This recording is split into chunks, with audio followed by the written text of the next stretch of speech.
Hello there and welcome. We will have a short talk or exposition of a very, very important subject. Short because I'm presenting it just like a little introduction to it, and then we'll look into more details. What I'm talking about really is what some people very spitefully are calling the New Agers. And so who are they referring to? Because let's say that I belong to the New Agers. We never ever have called ourselves New Agers. That's the name that was given. So who are, again, what are we referring to? We are referring to this huge increase of interest, particularly in the Western world, about some ancient or Eastern view of looking at the world, at spirituality and the afterlife. And it has been looked in a rather different way. Also, there were in ancient times, for example, the Gnostics in the Western worlds, particularly in Egypt, Christians that had this very similar belief, the Sufis in the Middle East and so forth. So, what are we really talking about? We are talking about people who feel a certain connection with the universe, with the whole of life and so forth. And in this case, we are not just talking about dedicated scientists, but we are talking about people that they feel that there has to be a little bit more on what we were taught as children. And I'm not criticizing this kind of teaching, but I'm saying there isn't full satisfaction with it. I'm talking that, for example, I saw in a review on the internet of a very fast research done that 50% of people in the West now are feeling tuned and are attracted, for example, at the thought of rebirth.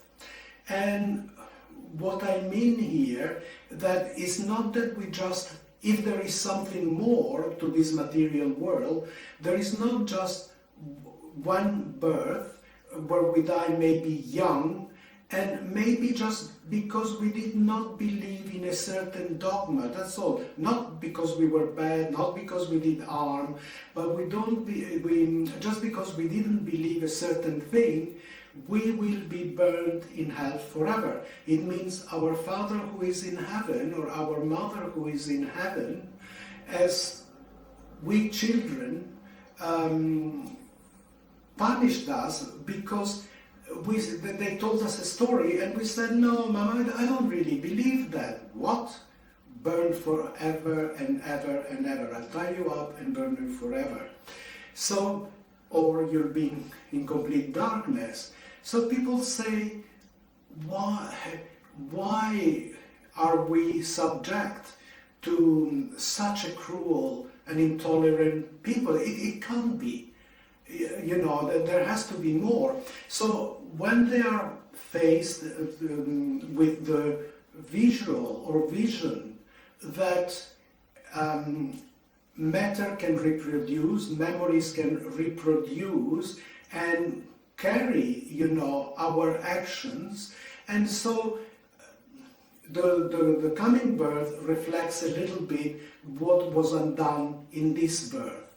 And the finality is that if the whole universe, the whole of life is united, is one energy, as it really now seems to be, so this is like a father and mother to us, and from this energy we came, and the love of, let's say, our parents, or the love of this presence, will soon take us back. And that might take different incarnations, number of years and so forth, where at the end we learn that we are in everything, we are part of everything, and everything is within us. And that is really a state of love, a state of seeing that everybody is part of us and we are part of everybody. So love is the force that keeps this going. And so we have to realize with time our sense of separation, greed, hatred, need to be released from our being so that we can find our way home. Come home, this kind of thing. And so there isn't a belief that you're purely saved just by believing in something, and if you don't believe, you will burn forever.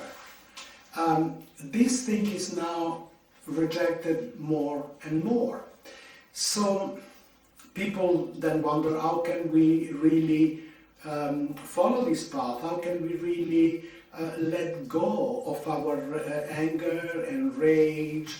And so a lot of it is explaining, like for example in Buddhism, in Sanatana Dharma, the eternal path in India, all these are explaining to us that we need to recognize what really creates a state of sin within us, and that is to hurt the innocent, and we don't see it. You know, we impose ourselves on others, we want to grab whatever we want to have, and we don't care the suffering that it creates. So what this path, let's say, of understanding karma, the rebirth process, what this path is showing us, how to meditate a little bit, you know, how to breathe in, to breathe out, and how just to feel ourselves, how to have a sensation of our being, and then the sensation that it is in everybody else. And we begin something very, sometimes hurtful, but very beautiful. That is, we start feeling the pain of others.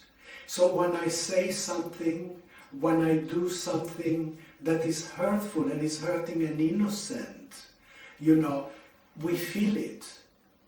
And there are tears of saying, I'm sorry, and we change. And whenever we do that, we approach the divine. Our path back home is beginning to fulfill itself. So the important thing is, like, for example, let's say some of the Eastern path, like Buddhism, to which there is a tremendous interest. I forgot to tell you that there was some research done that, you know, 50% of people are very attracted to the thought about rebirth. So it's really reverberating this kind of approach. So this path of, let's say, meditative contemplation of ourselves, it leads us to see what is arising, what is happening, and what is creating within us, for example, this boiling, brooding hatred, and how it's consuming us and how it's hurting people around us. It is showing how sometimes letting go of hurting people, of stealing, robbing, and all that is also something that we want to let go. And the joy and the love that arises, it's very beautiful, it's very worth pursuing. So, as I said, Eastern meditation in great part, and there is a part that really interests me, is about breathing in, breathing out, and just feeling, relaxing, and just feeling what is arising. And we might notice that we weren't really that aware of it, but rage keeps on coming, and hatred. And we notice not only how it hurts the other person, but how it hurts us. And so we start letting it go, and we become lighter for following birth. Now, let's say you don't believe in future births or in any wholeness or divinity. That's fine too. You are not being condemned to hell. Definitely not by me. It is because you can still become a better human being even if you have not particular spiritual beliefs, but you become a better human being because you are just more relaxed, more at ease. You just enjoy your happiness and the happiness of others.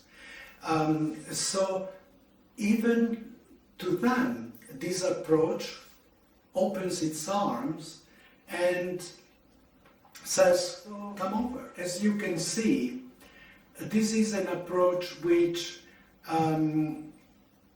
includes so many people, and there is no top head or domination of. It's just happening spontaneously. And some people are quite interested in Buddhism, some people in yoga and Hinduism, some people are interested in Gnostics or Sufis, and some people even they approach it from psychoanalysis. Some people believe in a God, some people just believe in life in general, in presence, the presence of life and the beauty of life. And nobody has started it.